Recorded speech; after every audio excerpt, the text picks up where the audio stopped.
minasyaitonirrajim. Bismillahirrahmanirrahim. Wassalatu wassalamu ala Rasulillah wa ala alihi washabihi wa mawala amma ba'd. Pemirsa Bandung TV, apa kabar semuanya?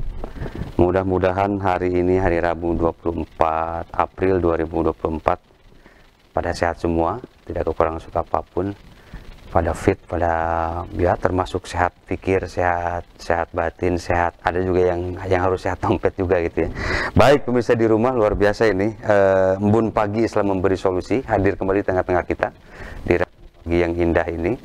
Kita akan mencoba membawakan tema lanjutan dari kemarin, yaitu tentang bagaimana takwa itu kita ungkap sedemikian rupa sehingga menjadi pembelajaran bagi kita semua. Guru kita telah hadir di tengah-tengah kita, makin sehat, makin fit, makin bugar, makin segar ya. Mudah-mudahan kita bisa menyerap berbagai informasi, berbagai petua, berbagai nasihat dari tadi. Langsung aja mengatakan, silakan. Assalamualaikum warahmatullahi wabarakatuh. Alhamdulillah. Puji syukur kepada Allah Subhanahu wa taala. Luar biasa. Masya Allah. Cukup dingin, Ciburiannya dingin luar biasa. Masya Allah. Alhamdulillah ya. Kita akan membahas lanjutan takwa ya. Ini banyak sekali pertanyaan ya yang berhubungan dengan takwa. Karena ternyata aktivitas Ramadan dari mulai ceramah subuh, ceramah tarawih, tadarus, ya akhirnya dengan zakat fitrah ya. Bermuara kepada la'alakum tattaqun. Agar kita menjadi orang yang bertakwa. Jadi dari semua ibadah ritual dan sosial, muara terakhirnya adalah takwa. Masya Allah. Nah, karena itu ada yang menanyakan ciri orang bertakwa dalam Al-Quran sangat banyak. Takwa sendiri artinya hati-hati ya. Jadi kalau orang yang takwa, dia tidak akan ceroboh. Nah, kita dikasih akal itu untuk apa? Untuk pertimbangan. Karena dalam batas tertentu, akal itu bisa menentukan ini baik, ini tidak. Ini ada hadis ini. Al-ana'u minallah, sikap pertimbangan, penuh perhitungan, itu datang dari Allah. Wal ajalatu minasyaitan, sikap tergesa-gesa, ceroboh dalam memutuskan sesuatu, itu datang dari setan. Karena itu ala kulli ahyani, dalam segala aktivitas harus kita pertimbangkan. Kalau kita lihat yang celaka di jalan, sampai 13 atau 12 yang meninggal ya. Masya Allah. Saya kita temukan jangan nyetir ketika tidur, jangan tidur ketika nyetir. Itu peringatan itu. Luar biasa, Masya Allah. Jadi sebentar aja ke samping, minta izin, saya ngantuk, aman.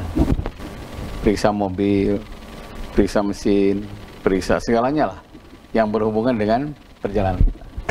Tertib. Ya ladzina amanus biru wasabiru warobitu, gitu. Orang yang beriman, sabar, tingkat kesabaran, dan tertiblah dalam hidup. Masya Allah. Itu Al-Quran begitu. Nah, karena itu kalau kita urut ya, satu, alladzina yunfiquna fis-sarra wad-dharra. Orang yang takwa itu menginfakkan hartanya di saat lapang dan sempit. Ini luar biasa. Kalau lapang dia berinfak wajar. Ketika sempit dia berinfak juga. Masya Allah. Ada yang nanya sama saya, kalau itu infaknya apa? Kita nggak punya apa-apa kan? Jadi kullu ma'rufin sedekah. Setiap kebaikan adalah sedekah. Jadi yang punya harta sedekah dengan harta. Kalau kita nggak punya harta, ya sedekah dengan tenaga. Tenaga tidak ada, sedekah dengan ide. Sampai kata Imam Ali, kalau ingin tahu orang itu setan yang bisu, katanya, kalau diajak rapat nggak pernah ngomong. Diam aja. Dia mengungkapkan ide aja nggak pernah. Dia aja gitu. Jadi ide itu termasuk bagian dari sedekah. Nah, karena itu khairul ashab man idzal nasitatu kita. Sebaik-baik teman yang mengingatkan ketika berbuat keliru. Kita diingatkan teman, diingatkan sahabat itu sebaik-baik teman. Makanya yang disebut dengan dayus. Dayus itu membiarkan sahabat, teman berbuat dosa. Namanya dayus. Didengar, tidak dengar, nurut, tenurut, wartosan. Itu bagian dari takwa. Nah, jadi ketika punya harta, infaklah dengan harta. Harta tidak ada, berkurang. Harta tidak, sama sekali nggak punya, berinfaklah dengan ilmu. Jadi itu yang disebut dengan alladzina yunfiquna fis-sarra wad-dharra. Berikutnya, ciri yang bertakwa itu wal kadziminal ghaidha. Bisa menahan amarah. Itu dalam Al-Quran. Nah, jadi takwa tidak identik dengan maaf ritual sholat, ritual zakat, ritual haji, saum. Tapi yang sangat penting wal kadziminal ghaidha. Bisa menahan amarah. Ketika dia marah, dia tahan, man kafa ghadabahu kafaru anhu adzabahu. Siapa yang bisa menahan amarah, maka Allah akan menahan azab kepadanya. Masya Allah. Jadi bila penghuni bumi ini diisi oleh orang-orang yang pemarah, maka azab itu datang silih berganti. Biasa, Masya Allah. Nah, ketika kita menahan amarah, saat itulah Allah tahan azabnya. Jadi apakah azab itu akan turun atau tidak, tergantung apa kita bisa menahan amarah atau tidak. Masya Allah. Hanya kata Ibnu Abbas, kan ada ayat ini, tuhalal fasad fil bari wal bahri, gitu. Telah nampak kerusakan di muka bumi dan di lautan. Nah, konon kabarnya bumi itu rusak apabila diisi oleh orang-orang pemarah. Masya Allah. Bila bumi diisi oleh orang-orang pemarah, maka bumi akan rusak dan ujungnya azab Allah akan datang.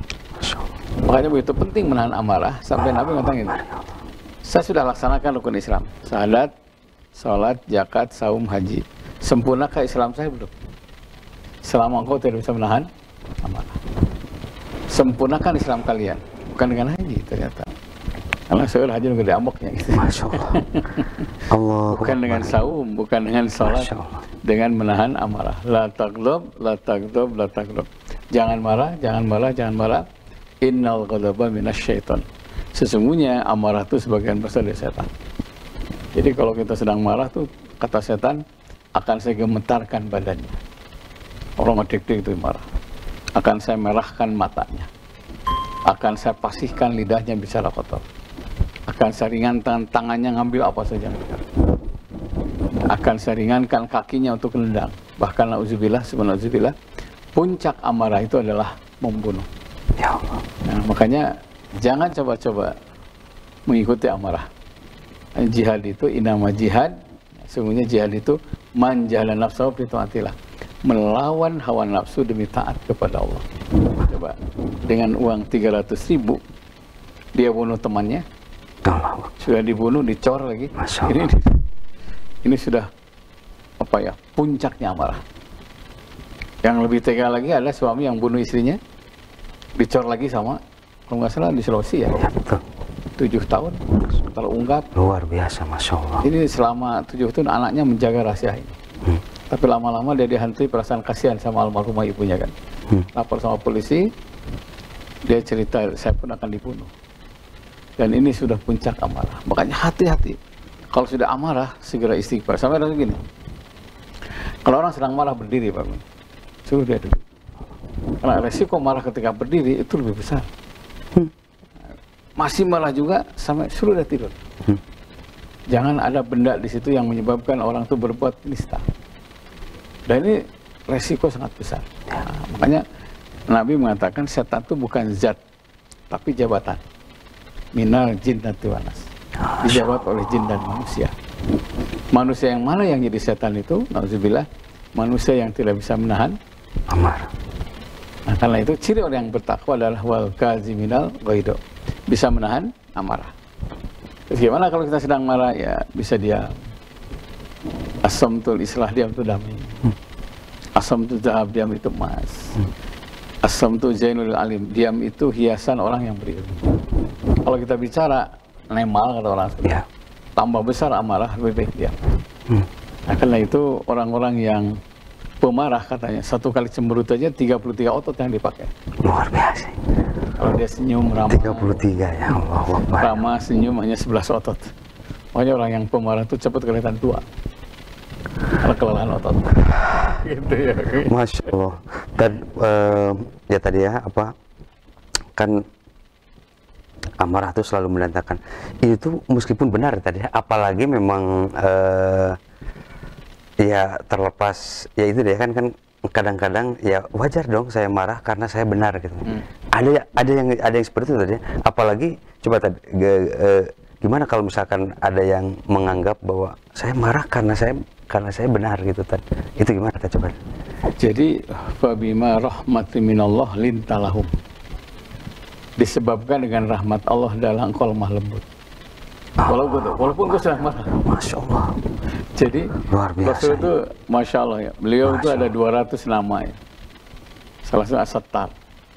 Suka menyembunyikan amarahnya. Ya Allah. Jadi pernah waktu perang Uhud ya. Saya setiap naik ke, bukan naik lah, ke Bukit Uhud itu terbayang ya. para sahabat yang mengkhianati Nabi kan. Yang bertahan itu kan hanya tinggal 3 orang. Salah satunya Abdullah bin Jasdir, yang wajahnya mirip seperti Nabi. Oh. Jadi waktu itu Rasul berpesan, apapun kondisi jangan tinggalkan begitu. Itu kan tempat yang strategis itu. Pasukan memanah 60 orang. Terjadi perang, dan saat itu Nabi SAW betul-betul menang ya. Saat itu langsung sebelum berperang, orang kafir yang dipimpin oleh Khalid bin Walid itu meninggalkan harta rampasan perang, namanya ghanimah. Jadi Khalid bin Walid itu masih musuh lah ya, oke. Wah, langsung lihat harta, itu. Hubbu dunya zulmatul fil qalbi. Masya Allah. Tergila-gila dunia itu bisa melupakan amanah. Masya Allah. Kata orang Sunda mah, dunia mah ya jurigan. Ya. Lupa kondisi apapun yang tinggalkan begitu. Berebut turun kan. Yang bertahan itu Abdullah bin Jasrin, Murarah al-Arabi, ada 3 orang lah. Dan itu yang bertahan. Dan ternyata ketika tempat itu kosong, Khalid bin Walid naik kan, mengambil posisi. Rasul sampai patah giginya. Dulu di begitu itu ada gua ya, tempat sembunyi Nabi. Diserang habis-habisan. Sampai seorang ibu tuh memagari badan Nabi, beberapa ibu, dan mengatakan Muhammad terbunuh, Muhammad terbunuh. Padahal hanya siasat saja supaya mereka berhenti menyerang kepada tempat itu. Wow, sukaria luar biasa karena Rasul sudah terbunuh. Padahal itu hanya siasat saja. Rasul seperti yang terbunuh, parah saja.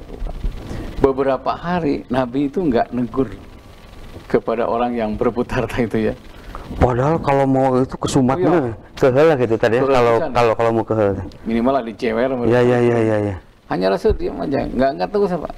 Sampai sahabat-sahabat tuh ini kaget, kok nggak biasanya Nabi begitu. Kata Nabi, di saat Islam membutuhkan bantuan malah dia mengkhianatiku. Di saat dikasih amanah dia mengkhianatiku. Di saat dikasih tugas malah dia tidak tanggung jawab. Rasul berkali-kali, saya tidak akan berhenti memarahi orang ini sebelum ada teguran dari Allah. Turun ayat itu. Fabima rahmati minallah lintalahum. Hendaklah dengan rahmat Allah engkau lintalahum, lemah lembut kepada mereka. Wasawirhum bil amri fa'fu anhum. Ajak lagi musyawarah. Fa'fu anhum, maafkan mereka. Jadi kalau Nabi itu pendendam, Islam tidak akan berkembang. Masya Allah. Makanya pintu maaf Nabi lebih besar dibandingkan dengan dendam. Sampai Nabi ketika ya itu sering dipancing amarah. Kalau saya marah katanya Islam yang jelek. Kalau saya marah bukan level kata. Sampai terakhir kan Nabi itu pun dan ditaplok nanti waktu mau hijrah di Taif berbaris anak kecil deh melempari Nabi kan. Sampai begitu hinanya di hadapan orang-orang kafir waktu itu. Tapi Nabi nggak marah. Bahkan ketika Jibril memprovokasi, mungkin bahasa saya, kalau Pak Agung masuk ke mana gua Hiro sebelah sini, Taif sebelah sini, itu ada gunung dua. Kata Jibril, Muhammad udah gunung itu doakan supaya menghimpit penduduk Taif. Bisa enggak katanya? Nabi malah ini, Allahumma qili qaumi, Allahumma hdini qaumi. Ya Allah, beri petunjuk dia. Ampuni dia. Fa innahum la yaqilun.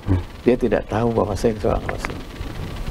Mungkin kalau kita sedang marah kepada seorang, malaikat datang, pasti kan wah, nomor malaikat copetnya digugup. Allahumma qili qaumi, ampuni kaum. Allahumma hdini qaumi, beri petunjuk kaum. Fa innahum la yaqilun. Dia tidak tahu bahwa aku seorang nabi. Luar biasa, Dan ini hanya bisa dilakukan oleh orang yang bisa menahan. Luar biasa ya. Dan itulah sebabnya kenapa Michael Hart ya yang betul. mengumpulkan 100 tokoh dunia yang paling berpengaruh. Dan nomor 1 adalah Nabi Muhammad SAW. Salah satu alasannya dia tidak cepat marah. Beda dengan Nabi-Nabi yang lain kan. Ya. Sampai Rabbana atim di final azab, ya Allah laknat 2 kali lipat. Ya. Kurang Gusti sabar. Gitu. Nabi Nuh, Nabi Musa tadi, Masya Allah. Insya Allah. Tapi itu bagus. Makanya orang yang bertakwa itu ternyata tidak cukup sholat, tidak cukup haji, tidak cukup saum. Bisakah dia menahan amarah atau tidak? Luar biasa, Masya Allah. Luar biasa ya. Karena ya kemarahan itu identik dengan perjalanan kita sehari-hari ya. Apalagi yang memang dengan banyak kurmitan-kurmitan, apalagi di tengah zaman yang sekarang. Ya di media sosial kita juga orang itu dengan sangat mudah sekali melemparkan amarah itu dengan luar biasa ya, dengan tetapi ya itu tadi ada sesuatu yang ada bonus yang bagi orang yang mampu menahan marah. Dan lagi-lagi ini juga semua pekerjaan yang tidak mudah, artinya yang harus terus dilakukan selama mungkin juga sepanjang hayat aja perjalanan tentang menahan amarah ini, karena juga kita tidak pernah tahu juga ke depan nanti tuh episode apa aja yang akan diuji lagi ke depan kita, karena itu akan terus berlanjut terus nanti, Masya Allah. Betul. Nanti kita lanjut lagi aja. Baik pemirsa di rumah, luar biasa ini. Nanti kita akan lanjut kembali setelah melihat beberapa pesan begitu. Mangga, silakan.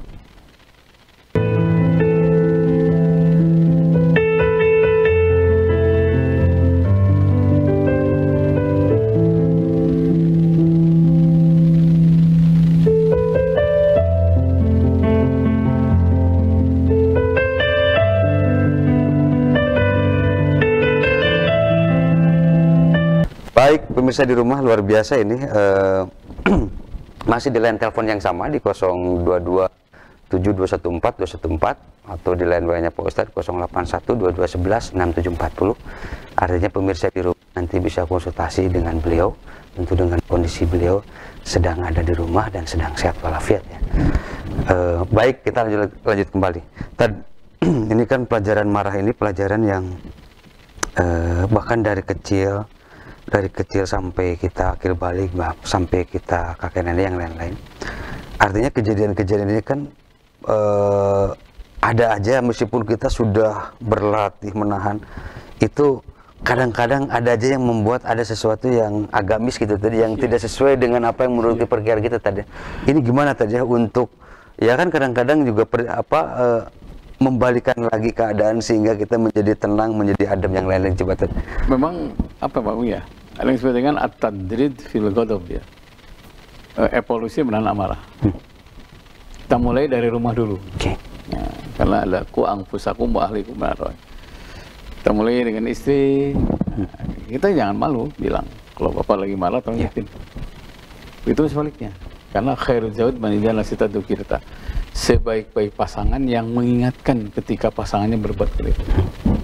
Nah, kalau di rumah, nanti kan rumah ada istri, ada anak. Tolong kalau bapak sedang marah, diingetin sama anak-anak kita. Karena makna qurrata a'yun itu kontrol sosial. Jadi, Rabbana hab lana min azwajina wa dzurriyyatina qurrata a'yun. Ya Allah, berikan kepada kami pasangan anak-anak kami yang qurrata a'yun, yang bisa mengingatkan. Karena sebaik-baik anak yang mengingatkan ketika ayah ibunya berbuat keliru. Sebaik-baik pasangan yang mengingatkan ketika pasangan berbuat keliru.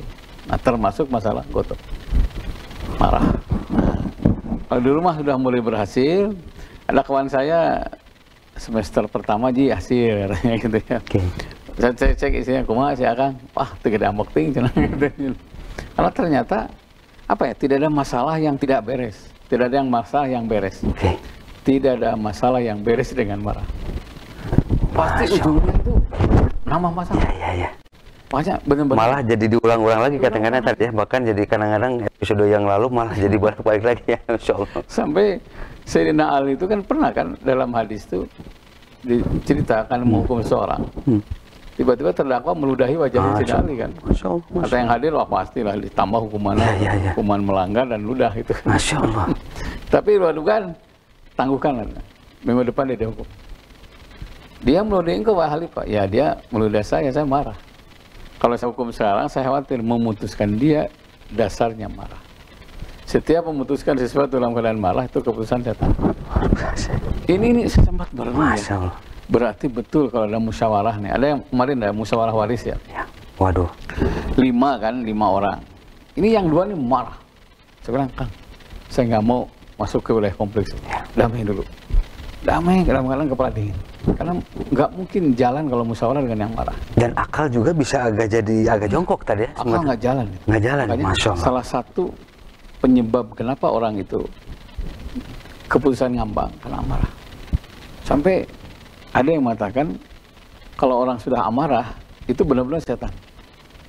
Sudah setan. Masya Allah. Jadi yang nyetir. Kalau dia khutbah, Masya Allah. Umar bin Abdul Aziz sempat sedang khutbah ya. Tiba-tiba berhenti tengah-tengah kan. Ya semua orang diem. Tapi selesai Jumatan ngumpul kan, kenapa berhenti katanya? Saya tadi khutbah marah katanya. Setiap khutbah marah pasti setan yang nyetir khutbah saya. Dan setiap setan yang nyetir pasti memprovokasi, bukan memberikan solusi. Jadi ternyata lagi khutbah saja, kalau benar-benar kenal itu. Saya udah, ya kadang-kadang ada orang yang kelakuannya gini, ada Jumatan, yang nemak gitu kan. Ya. Itu hati-hati. Masya Allah. Itu. Allah objektif itu. Ya. Jadi saya lebih baik saya berhenti khutbah daripada khutbah itu oleh setan. Jadi lagi khutbah pun tidak boleh marah-marah. Luar biasa. Itu lagi khutbah. Kalau sedang bisnis ya. Masya Allah. Sedang punya kedudukan. Masya Allah. Makanya kebaikan pun kalau dibumbui dengan amarah, ujungnya tidak baik. Luar biasa. Sampai ketulusan ketika dia berbicara, ngasih nasihat, itu yang masuk ke dalam hati pendengar. Karena kalau sudah marah, ya pasti asa kurang gitu kan. Ya. Ya, ujungnya apa? Tidak bermanfaat. Makanya dalam proses itu rumah pertama, nanti dengan teman. Ya, kadang-kadang teman kan ujian buat kita. Umpamanya gini kan. Banyak yang tidak sesuai tadi. Sesuai. Antara teman dengan teman tuh fitnah, ujian buat kita. Ya. Ada yang sesuai dengan kita, ada yang biasalah pinjam ngebayar. Ya, hal-hal yang di luar kontrol. Masya Allah. Jadi tawadudi, udah tahu lagi kalau udah dia bilang tawadu, artinya tahu duit kan. Ya, akhirnya kita lapang dada. Karena teman itu yang memang nggak punya. Ya. Kalau dia salah ampuni, kalau saya salah ampuni, udah beres aja. Makanya bikin 1000 alasan supaya kita tetap baik sama tiap orang. Karena dimaklum lah, bikin 1000 alasan. Kalau dia tidak baik, berbagai husnudon. Tenanya ulah ambek, berarti ketinggalan, udah ketik aja. Nah di rumah, yang kedua mukhalatatus sholihin. Bergaulah dengan orang-orang yang saleh. Penting itu. Karena kalau kita punya teman saleh, masih mengingatkan kepada kita, pegang dengan erat, karena kalau sudah lepas susah nyari lagi. Karena sebaik-baik teman itu katanya yang mengingatkan kita. Banyak orang-orang yang saleh adalah pengaruh teman. Dan itu penting. Masya Allah. Ini tadi kan kalau tadi kan kalau sedang marah kemudian diingatkan. Nah, yang mengingatkan ini pun juga harus dengan ketertiban juga tadi ya. Yang mengingatkan ini juga jangan sambil marah juga sebenarnya tadi ya. Apalagi ya secara usia yang harus diingatkan ini lebih tua, lebih gimana, lebih pengalaman. Cuma kadang-kadang kan ada aja yang ini ngingetinnya juga harus dengan ma'ruf juga tadi ya. Karena ya gimana tadi ya kalau terlepas, kalau ngingetinnya juga salah juga, itu juga malah menjadi jadi malah tambah nyala juga gitu kan. Apalagi secara posisi, kedudukan status sosial, apalagi kedudukan secara umur juga, sekolah nggak tinggi yang lain-lain, itu juga menjadi malah menimbulkan nyawa katanya ada istilah. Makanya ada pelajaran tahajud. Katanya siapa yang rajin sholat malam, Quran itu qaulan sakila, dia akan diberikan keutamaan kata-kata yang berbobot. Masya Allah. Yang untuk dirinya juga enak, untuk Masya Allah, untuk dirinya enak untuk orang lain. Itu yang disebut dengan rafiqun bima ya'muru wa rafiqun bima yanha. Santun ketika memerintah, santun ketika mencegah. Masya Allah. Dan Al-Quran gini, walau kunta fadzan ghalidhal qalbi langfaddu min hawlik. Kalau engkau kasar, cara melarang, cara memerintah, siap-siap ditinggalkan orang lain. Dan itu tuh saya sudah lumayan banyak melihat contoh kasus itu, dan memang luar biasa itu kan. Saya lihat ada teman saya tuh, setiap datang ke sana dia lihat ini. Kalau nggak ada orang itu masuk, kalau ada orang itu balik lagi. Masya Allah. Kurang gunaon deh. Masya Allah. Ji orang tengenah cenah. Urangnya apa teh alus tujuannya tetapi caranya teh tengenah cenah. Nggak sapang surgana gitu nya bahasana gitu kan. Saya merenung, oh jangan-jangan kalau saya salah juga begitu ini kan. Saya baca hadis ini. Sejelek-jelek orang itu inna syarronas mayutkinas buksa. Sesungguhnya orang yang paling jelek adalah yang ditinggalkan temannya karena takut kejahatannya. Ya Allah. Dia caranya jahat katanya. Masa saya ditelanjangin depan orang katanya. Allah sampai begitu. Makanya ketika Imam Syafi'i bertamu ke Imam Ahmad bin Hanbal sembunyi itu. Setelah pada pergi semua baru datang. Bila saya salah ingatkan ketika berdua katanya. Karena kalau diingatkan ketika di depan banyak orang itu aib. Kayak memalukan sebenarnya tadi, kayak sedang mendeskripsikan tadi. Iya. Karena Nabi itu jangankan masalah besar, masalah kecil aja. Lagi makan dengan sahabat, ada yang kentut, Rasul mengatakan semua yang makan kurma bodoh semuanya. Dalam mereka menutup aib orang itu. Karena bisa yang menutupi aib sahabatnya, Allah tutup aibnya pada hari kiamat. Dan jangan lupa, kita mulia karena ditutup aibnya oleh Allah. Gitu, Pak. Tad, ini sebelum kita nanti ngebahas beberapa pertanyaan tadi, ini ada satu yang gini tadi ya. Ada yang bilang gini tadi, ada orang yang secara ritual misalkan tadi ya, dia tidak terlalu banyak jumpalitan, artinya juga ya sholat juga seketemunya, bayar yang lain-lain juga seketemunya. Tetapi dia orangnya terkenal dengan menjaga etika yang lainnya, itu benar-benar tertib gitu tadi ya, benar-benar runut gitu ya. Tetapi juga memang di dunia kenyataan yang sekarang ini banyak orang yang melakukan ritualnya juga dahsyat gitu tadi ya. Wah, pokoknya bener-bener hantam kromo lah gitu tadi ya. Tetapi ya itu tadi ya, syahwat marahnya juga nyaris tidak bisa dikendalikan, dalam tanda kutip memang bener-bener ngerasa, apalagi udah ngerasa wakil Tuhan gitu ya, merasa menjadi merasa orang dekat Allah, orang kesayangan Allah. Tetapi menjadi ada seolah-olah marah itu menjadi bagian tersendiri gitu dari itu. Coba tadi gimana tadi? Waktu itu saya baca di sini, ya. Nabi itu sedang meeting lah di Masjid Nabawi, ngumpul semua gitu. Tiba-tiba ya Rasul mengatakan, sekarang jangan dimulai. Kita tunggu ahli surga masuk ke ruangan ini. Jadi demi menghormati orang ini, Rasul menangguhkan meeting. Ya Allah. Masuklah pemuda Ansor dengan penampilan yang sederhana ya. Jenggotnya basah, senanya dijepit gini.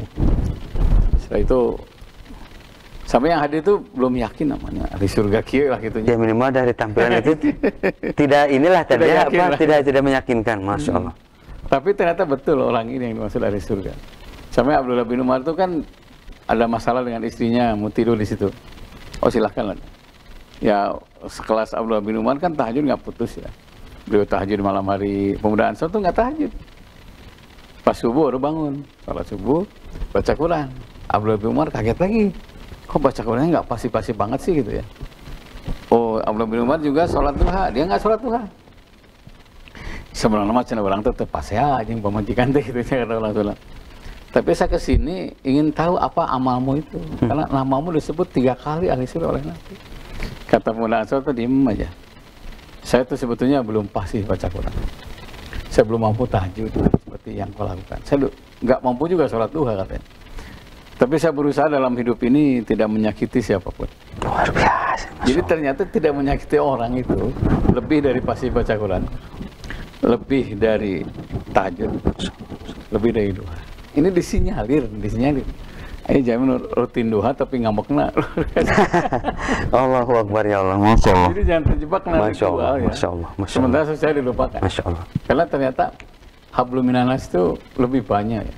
Sosial itu lebih banyak dibandingkan ritual. Dan Rasul itu hampir sepanjang hayatnya itu menjaga tentang keharmonisan ini sebenarnya tadi ya. Menjaga tentang ucapan, menjaga tentang aib, apalagi menutupi aib lain-lain tadi ya. Hampir nyaris perjalanan Rasul itu tentang kebesaran hati, tentang kelapangan jiwa, tentang luar biasa tadi ya. Ketika sakaratul maut saja beliau berdoa, ini luar biasa ya. Ya Allah, wakilkan sakit sakaratul maut kepadaku untuk umatku. Ya Allah. Coba.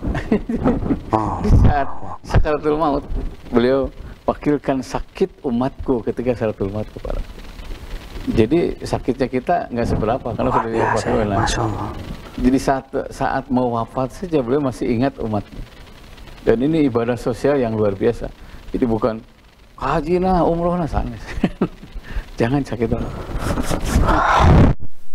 Baik, lanjut lagi tadi ya. Pemirsa di rumah masih ada 2 segmen ke depan dan kita nanti akan coba bahas beberapa pertanyaan netizen yang relate dengan kajian ini. Kita lanjut lagi kembali setelah melihat beberapa pesan di mangga. Silakan.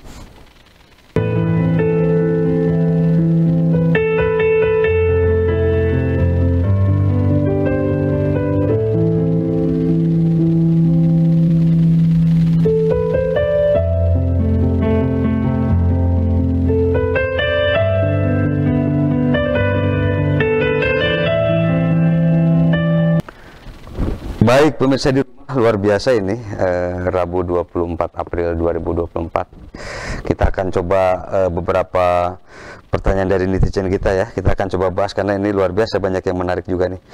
Tad, ini kita yang pertama dulu tadi ya, ini kan tentang penetapan tentang pengesahan Pilpres di 2024 itu adalah tepat hari ini gitu tadi ya. Nah, ini juga ada beberapa statement dari pemirsa yang mengatakan gini tadi ya, terkait dengan hasil ini tadi. Ada yang mengutip hadis bahwa hakim bahwa ada 3 hakim. Nah, 2 hakim ini relatif tidak bisa ini katanya. Ini gimana coba tadi tentang penjelasan ini biar masyarakat juga semakin terang benderang. Nabi itu sempat didatangi setan ya. Okay. Antara maghrib isya. Orang tua bilang maghrib kolot ya. Okay. Tidak permisi, langsung aja posisinya berdiri. Yang berulang kayak naon kali gitu lah gitu. Saya akan menjawab pertanyaan yang kau ajukan gitu. Saat itu salah satu pertanyaan Nabi adalah siapa yang paling disenangi dari umat Islam? Kata setan banyak. Tapi nomor 1 adalah hakimun jair. Hakim yang jair. Jair itu mudah disuap. Yang memihak kepada yang salah. Pertama itu. Sampai kita merung, kenapa nggak minuman keras itu ya? Karena nggak perzinahan. Karena dampak hakim itu luar biasa. Hakim itu kalau sudah nggak adil, nggak adil semua. Masya Allah. Makanya hati-hati, kata Rasul, nanti sampai Nabi nanya lagi, siapa lagi? Nah, baru dari situ, sohibul homer yang minuman keras, kemudian zina dan sebagainya. Nomor 1 adalah hakim menjadi. Karena itu bila keputusan ini benar-benar hakim yang adil, itu katanya dia akan sejajar dengan Nabi. Laki Allah, dia akan berjumpa dengan Allah. Walam yakun bainahu wa bainan nabiyina illa darajatun nubah. Tidak ada perbedaan antara dia dengan para nabi kecuali 1 derajat. Luar biasa. Jadi ada 2 dalam sejarah itu. Yang sederajat dengan Nabi, 1 hakim yang adil, kedua pedagang yang jujur. Tersendiri. Tapi jangan lupa neraka juga tersendiri ya. Bagi pedagang yang curang dan hakim yang curang. Kalau sudah. Jadi artinya ini 2 profesi ini tuh berdekatan ke surga juga dekat, ke neraka juga memang ini tadi ya. Dan ini relatif karena mungkin 2 godaan ini tuh ya identik dengan godaannya kali tadi ya. Godaannya besar ya pasti ini.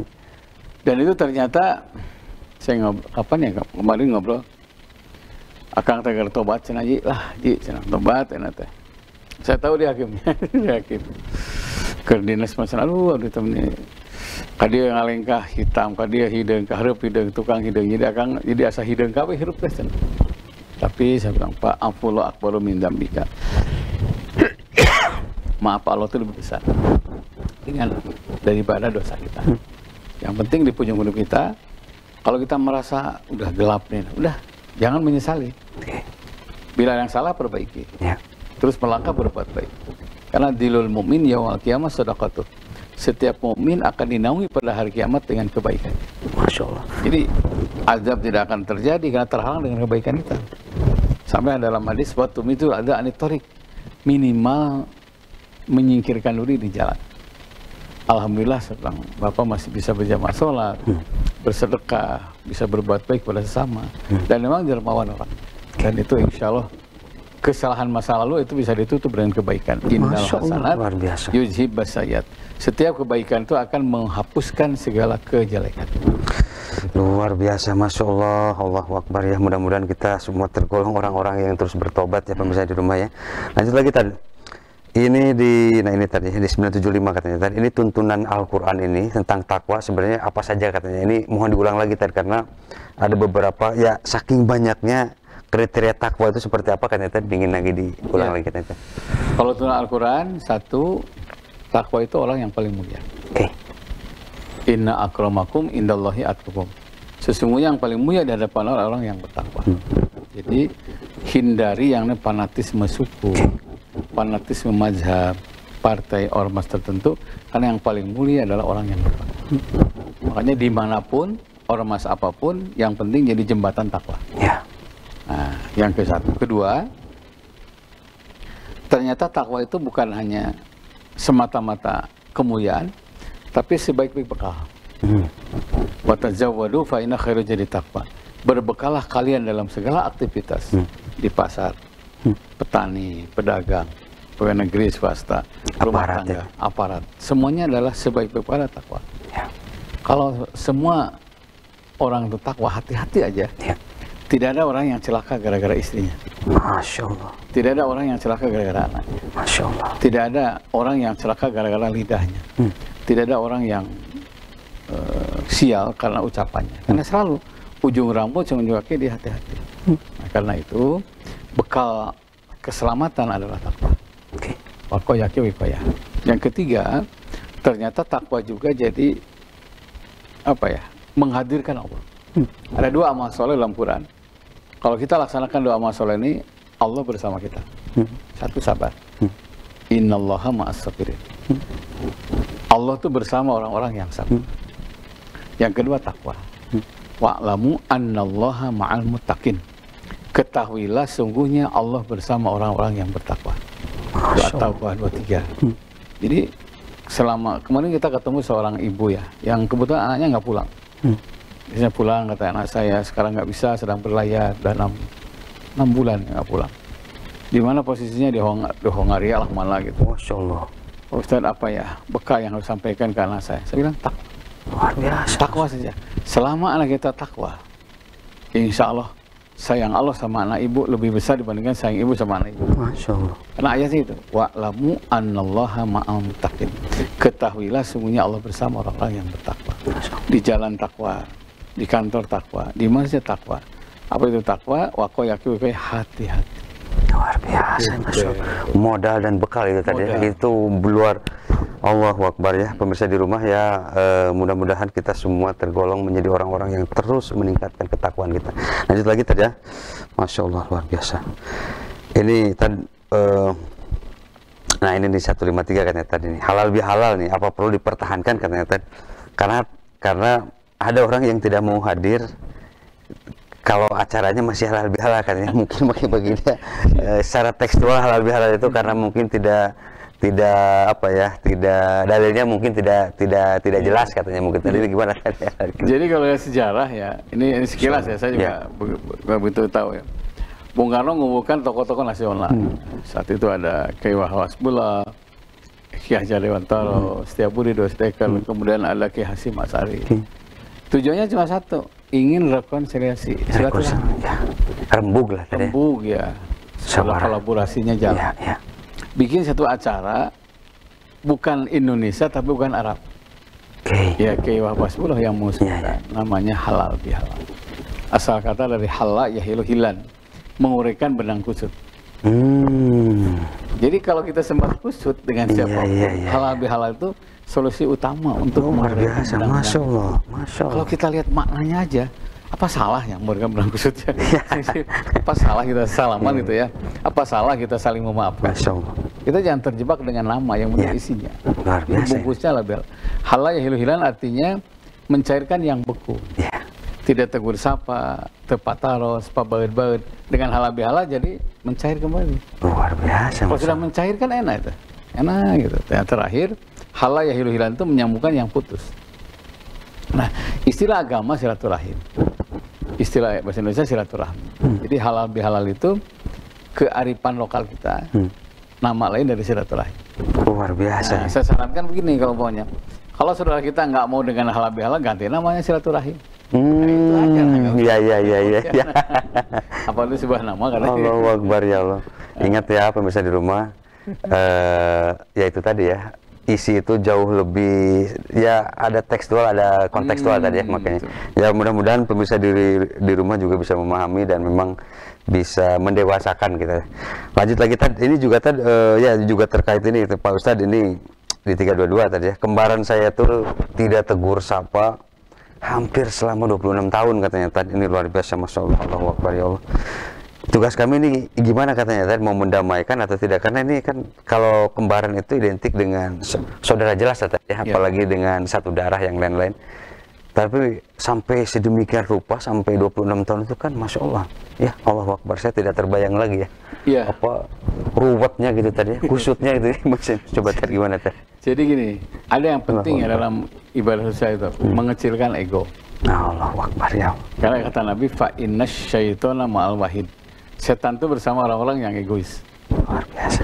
Ketika mau suami ya, saya ego, segera berhenti. Kita dengar istri, ini kok ego, segera. Jadi ingat ketika kita egois, saat itu setan bersama kita. Dan salah satu penghalang terbesar untuk meminta dan memberi maaf adalah egois. Luar biasa, Masya Allah. Dan ternyata orang yang egois itu susah diatur. Dan inginnya ngatur terus. Allahu Akbar, ya Allah. Inginnya jadi RW terus, nggak mau jadi RT. Inginnya jadi lurah terus, nggak mau jadi RW. Makanya kecilkan ego. Makin kecil ego seseorang, makin dekat dengan Allah. Makin besar ego seseorang, makin dekat dengan setan. Itu na'udzubillah. Makanya kata Nabi, kecilkan ego dengan silaturahim. Kecilkan ego dengan minta maaf. Kecilkan ego dengan mendengar kebaikan, sekalipun datang dari anak kecil. Luar biasa. Itu betul-betul. Nabi selalu menghadap. Karena ada orang yang, kalau egois itu lain. Kalau dia melucu walaupun tidak lucu, yang lain lebih ketawa. Giliran yang lain melucu walaupun dia tahan ketawa. Masya Allah. Jangan lupa, tertawa, kata Nabi, al-u wal-afu. Canda kalian. Guru kalian. Fa inni ayyakuna akrum fidikum billah. Aku tidak senang dalam agama ini ada kekerasan. Itu Nabi begitu. Jadi canda-canda, tawa-tawa. Karena ternyata orang yang egois itu katanya biasanya dianya maunya didengar terus. Kemudian orang lain. Dan ini kalau ini ada di komunitas tertentu itu merusak silaturahmi. Hanya kalau udah, saya pernah tuh tempat duduknya seorang lain ya. Ya kalau sholat lain lagi ya. Saya nggak mau datang, itu tempat saya dipakai orang dia. Astagfirullah. Hanya masalah duduk saja. Itu hati-hati. Di rumah aja kalau egois, susah akurnya itu. Masya Allah, luar biasa. Pemirsa di rumah ya itu tadi ya, karena memang ya ini pekerjaan kita semua ya. Sebenarnya bukan kita apa ya, ini pekerjaan kita semua karena ya itu tadi pekerjaan yang tidak pernah beres, terus mengalahkan diri sendiri, terus menemukan diri sendiri, karena ya lagi-lagi ujiannya juga kita tidak akan pernah tahu episode-episode ke depan juga bisa jadi lebih ruwet yang lain-lain tadi. Ruwet. Allahu Akbar, ya Allah, Masya Allah. Baik pemirsa di rumah, lanjut lagi ya kita mudah-mudahan kita bisa membereskan satu persatu. Lanjut lagi ini kita sebelum iklan. Pak Ustadz, ini gimana nih saya nih di 826, saya ini nggak mau ketemu dengan mantan kan ya, karena apa yang telah dia perbuat itu sangat sakit katanya. Ini apa yang bisa saya lakukan, karena ya mungkin ini mantan suami atau mantan istri ingin sekedar ingin sekedar silaturahmi kembali yang lain-lain, apalagi mungkin ada terkait anak yang lain-lain. Coba tadi gimana tadi? Ini sakitnya katanya tadi ya. Biasanya kalau udah keterlaluan ini ada sakit yang lain-lain, tapi coba gimana? Jadi gini, minimal pasif lah, minimal pasif ya. Kalau berjumpa malah nyala amarah makin besar, nah, kurangi pertemuan. Karena hadis ini, al-wahdah khairum min jalis. Hidup menyendiri lebih baik daripada bergabung dengan orang yang menimbulkan amarah. Masya Allah. Satu itu ya. Kedua, jangan mengatasnamakan silaturahmi. Mengatasnamakan silaturahmi. Karena ada kasus begini, kalau datang nyala permusuhan tambah ada. Kalau nggak datang lebih nyaman. Karena silaturahmi itu isolu ma'amkana anisyad. Amat. Isolu ma'amkana alil khair. Menghubungkan sesuatu yang berujung kebaikan. Ujungnya kebaikan. Wadapu ma'amkana anisyad. Menolak sesuatu yang berujung kejelekan. Jadi tidak semua undangan itu dipenuhi. Kalau madorotnya lebih banyak. Namun itu ayam manfaatnya. Permusuhan tambah tajam. Kita mulai teratur. Saya nggak bisa datang. Ya walaupun tetap ada suasana untuk mencairkan suasana. Mungkin ngirim makanan, mungkin ngirim amanah. Ada teman saya nggak pernah datang, tapi mobilnya 5 dipakai. Allahu Akbar. Nah, mobilnya dipakai, sok antar jemput. Keren tadi. Datang, ya. Lama-lama orang yang benci itu kan, datang ya mobil lah. Nah, jadi mencair kan, mencair. Dia tidak datang, tapi mobilnya datang. Ada yang tidak datang, tapi konsumsinya datang. Ada yang tidak datang tapi dia ngasih fasilitas ruangan. Udah soalnya dari saya.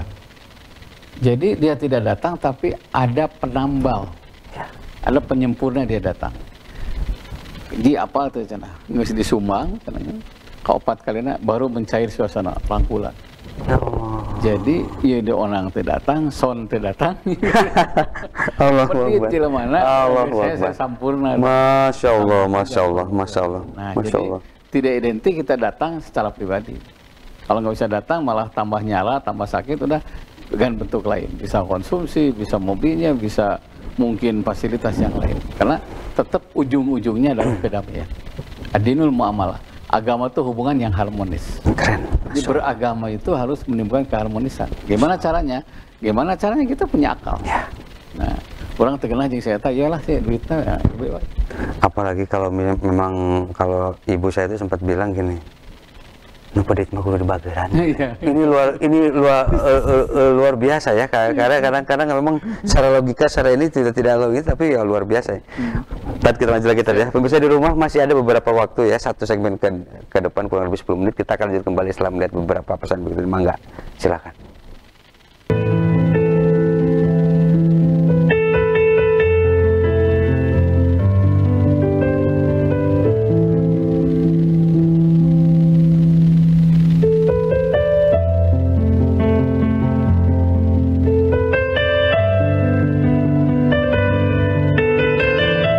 Baik pemirsa di rumah, masih ada beberapa pertanyaan netizen kita yang harus kita bahas mumpung kita sempat, karena sayang sekali kalau kita tidak bahas. Kita lanjut ke Bitar ya. Di 826, Pak Ustadz ini di 291. Pak Ustadz ini gimana nih makanan untuk silaturahmi, apakah boleh dari zakat atau yang lainnya tadi? Karena ada yang mengatakan ya udah kalau zakat itu harus terpisah kan ya, tadi gimana? Jadi gini, likulli syai'in zakatun. Setiap sesuatu ada zakatnya. Wa zakatul bait daru diapa. Zakat rumah itu makanan untuk tamu. Jadi sebetulnya di luar zakat. Namanya diapa. Nah, diapa itu makanan untuk tamu, zakat rumah sebetulnya. Jadi semakin banyak tamu, semakin banyak zakat. Zakat itu tazkiyah, bersih, suci, subur. Jadi orang yang zakat berarti ingin menyucikan dirinya, menyuburkan hartanya. Kata Nabi, hassinu amwalakum bizakat. Bentengi harta kalian dengan zakat. Dengan menyiapkan makanan buat tamu, namanya diapa, maka rumah itu secara tidak langsung dibenteng dari berbagai malapetaka. Biasa, Masya Allah. Karena itu sebaiknya itu zakat tersendiri. Ada ibadah sosial di luar zakat namanya diapa. Diapa itu makanan untuk tamu. Bahkan orang yang soleh sosialnya tinggi, ada tamu ke rumah, lagi tidak ada. Itu ada jatah untuk tamu. Allahu Akbar. Simpanlah beberapa belas ribu, kasihkan ke fakir miskin. Niatkan dia apa? Kata Nabi, orang beriman itu salah satu cirinya fal yuktim doipa, memuliakan tamunya. Allahu Akbar. Makanya bertamu itu mesti ada kabar. Senin ada waktu nggak? Ulah selonong boy gitu ya. Takutnya tuan rumah tidak bisa ini tadi ya, Masya Allah. Kadang-kadang kita harus ngerti dia, tapi dia nggak ngerti kita. Allahu Akbar, ini banyak banget ini di kita nih. Jadi saya kadang-kadang, jam berapa Bu datangnya? Jam 11 ya Bu, udah di sini. Ya tahu kan Kopo jauh ya. Ya biasa 10 menit sebelum berangkat saya kontak di mana posisi. Kemungkinan lah kalau perkirakan dari Kopo ke sekarang nggak map nih Dago Ciberel banyak kan. Saya tahu kan, oh ini 30 menit. Kalau berangkat jam segini sampai jam berapa? Kalau 10 menit lagi di Simpang. Oh ini baru berangkat jam 11. Saya bilang di rumah jam 11. Nah, ada acara lain. Jadi orang baik itu adalah menepati janji. Allah, itu orang baik. Jadi itu Pak. Jadi di luar zakat namanya diapa. Nah tadi terkait tadi karena ada zakat, saya jadi ingat ada beberapa pertanyaan dari pendeta yang viral itu tadi ya, yang sampai ngebandingin zakat dengan beliau dengan di agama beliau ada 10% yang lain-lain, kemudian ngebandingin dengan ibadah dia seminggu ini karena ada tanggapan nggak tadi ini seperti apa, kemudian juga apa yang mesti kita lakukan terkait dengan pelaporan beberapa ormas yang lain-lain tentang hal ini, apakah memang perlu juga dilaporkan atau juga perlu hanya dimaafkan, coba gimana tuh? Jadi gini, kalau nanya masalah agama kepada yang beragama. Nah, ya Allah, ini sebuah kata kunci yang luar biasa ya, Masya Allah. Kalau nanya Islam ya ke orang Islam, jangan nanya ke orang-orang yang benci sama Islam. Ya Islam itu wala taj'al yadaka maghlulah ila unuki. Jangan kau sembunyikan tanganmu di pundakmu. Jangan terlalu pikir. Wala tabsutha kulal basti, dan jangan kau habiskan semua. Jadi pengorbanan dalam Islam itu infak, zakat, sedekah itu minimal 2,5%, maksimal 20%. Jadi bukan orang Islam yang lebih zakat sampai lupa anak, lupa istri. Justru itu jalul adil wusta, generasi tengah-tengah. Nah, jadi orang itu nggak paham karena an-nasu adau majahilu. manusia itu akan membenci karena dia tidak tahu. Tidak tahu, masya Allah. Kalau tidak tahu pasti dikira-kira. Ya dikira-kira, betul. Menurut versi dia aja ya tadi. Iya. Allah. Saya kemarin yang masuk Islam ya, kurang masuk Islam sih gitu. Laporan apa ke Gusti Allah sering katanya. Allah. Saya dulu waktu Kristen sama sekali cina laporannya.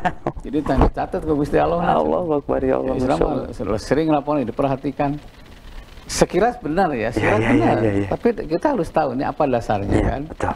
Jadi karena amal soleh itu min adillatihat tafsiliyah, dibandingin dengan dalil atau perinci. Ya. Karena dalam agama itu ada kepatuhan. Gitu. Memang patuhnya 5 kali saya semalam kan. Ya. Nah kalau non muslim mungkin ada seminggu sekali. Ya. Tapi jangan saling menjelekkan. Oke. Al-Quran mengatakan jangan kau jelekan sembahan orang lain. Jangan kau jelekan agama lain. Karena kita wa kunu ibadallah ikhwana. Jadilah hamba-hamba Tuhan yang bersaudara. Ini bukan mereka yang bagus yang menjaga orang Islam itu. Artinya tadi dimaafkan saja tadi harusnya tadi atau gimana tadi ya? Jangan sampai ada pelaporan dan agama karena takutnya eksesnya malah jadi makin memperuncing lagi tadi. Dimaafkan. Tapi dia udah minta maaf saya lihat. Udah minta maaf. Oke, sekali. Ya. Gentle lah minta maaf. Oke. Baik, pemirsa di rumah ya, saya pikir yang tadi sudah sangat jelas ya, artinya memang ya harus legowo dengan ya tentu apalagi yang bersangkutan juga sudah datang yang lain-lain, kita juga tidak perlu peruncing lagi dengan kondisi, apalagi dengan kondisi yang sekarang ini jangan tambah-tambah lagi lah masalah tadi ya. Oke. Baik, lanjut lagi tadi 696 kami ini suka ziarah katanya ke beberapa wali, kadang kami ragu nih karena bertepatan dengan keluarga besar sedang ada undangan keluarga besar. Ini gimana tadi ya? Apakah yang sudah janjian ke ziarah atau dengan keluarga besar? Karena kadang-kadang hal yang kayak gini kan suka menjadi coba tadi gimana tadi? Jadi Al-Quran gini, ku anfusakum wa ahlikum nar. Jaga dirimu dan keluargamu. Keluarga luar biasa ya, Mas. Jadi keluarga dahulukan. Oke. Karena ziarah tuh bisa di luar waktu pertemuan dengan keluarga. Makanya disebut dengan al-asliyah. Al-asliyah itu mengatur waktu sebenarnya lupa, sehingga bukan umat Islam yang lupa jalah demi keluarga. Bukan umat Islam yang baik yang demi keluarga lupa jalah. Jadi al-asliyah diatur waktunya. Tapi kalau disuruh pilih keluarga dahulukan. Karena kita akan ditanya tentang anak, tentang istri, tentang suami, tentang keluarga besar. Apa usahamu supaya soleh gitu kan? Luar biasa. Utamakan keluarga. Jangan bersihkan langit sementara bumi masih kotor. Luar biasa, Masya Allah. Supaya terus kuburan kolot oleh tepuk. Allahu Akbar ya Allah, Masya Allah, keren banget ini. Baik, pemirsa di rumah, satu terakhir tadi sebelum kita tutup tadi. Ini zikir terbaik ketika menghadapi kesulitan tadi, karena ada orang yang ngerasa saya mesti berzikir apa lagi karena ini saya sudah habis-habisan sampai ribuan. Saya melihat masih belum titik terang itu masih belum muncul katanya. Mesti seperti apa lagi? Ada beberapa zikir yang luar biasa ya. Satu hauqalah. Yang la haula wala quwwata illa billah. Siapa yang baca hauqalah fa innaha tadfa'u tis'atan wa tis'ina. Allah akan berikan penghalang dari 99 kesulitan. Luar biasa, hauqalah. Ada juga membaca doa Nabi Ibrahim. Hasbunallah wa ni'mal wakil, ni'mal maula wa ni'mal nasir. Siapa yang baca lafaz itu 25 kali setiap ba'da salat, Allah lepaskan segala kesulitan jadi mudah. Ada juga doa Nabi Yunus yang la ilaha illa anta subhanaka inni kuntu minaz zalimin. Siapa yang baca doa itu, Al-Anbiya 87, Allah lepaskan 3 kesulitan. Salah satunya gelap dasar laut, gelap tengah malam, gelap dalam perut ikan. Dibilang gelap segala masalah, ini ngobrol nggak beres. Ngobrol la ilaha illa anta subhanaka inni kuntu minaz zalimin. Tapi kemarin teman saya dapat solusi setelah baca sholawat.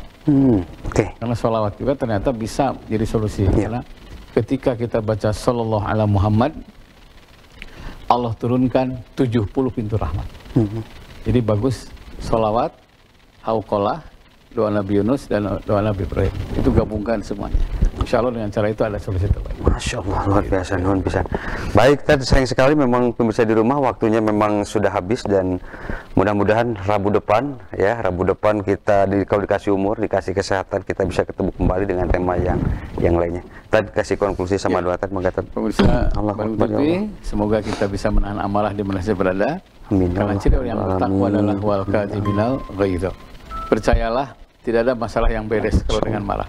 Amin ya Allah. Kata Nabi, la taghdab, jangan marah, innal ghadaba minasyaitan. Man kaffa ghadabahu kafalu anhu adzabahu. Siapa yang bisa menahan amarah, maka Allah akan menahan azab kepadanya. Semoga kita berikan kemampuan untuk selalu menahan amarah, sehingga kita menjadi orang yang bertakwa. Semoga kita berikan kemampuan. Subhanakallahumma bihamdika, asyhadu an la ilaha illa anta, astaghfiruka wa atubu ilaik. Walhamdulillahil alamin. Mohon maaf. Assalamualaikum warahmatullahi wabarakatuh. Assalamualaikum warahmatullahi wabarakatuh. Baik pemirsa di rumah ya. Mudah-mudahan kita ketemu kembali di Rabu depan ya. Mohon maaf nih bila banyak salah, banyak lupa ya. Wabillahi taufiq wal hidayah. Assalamualaikum warahmatullahi wabarakatuh. Assalamualaikum.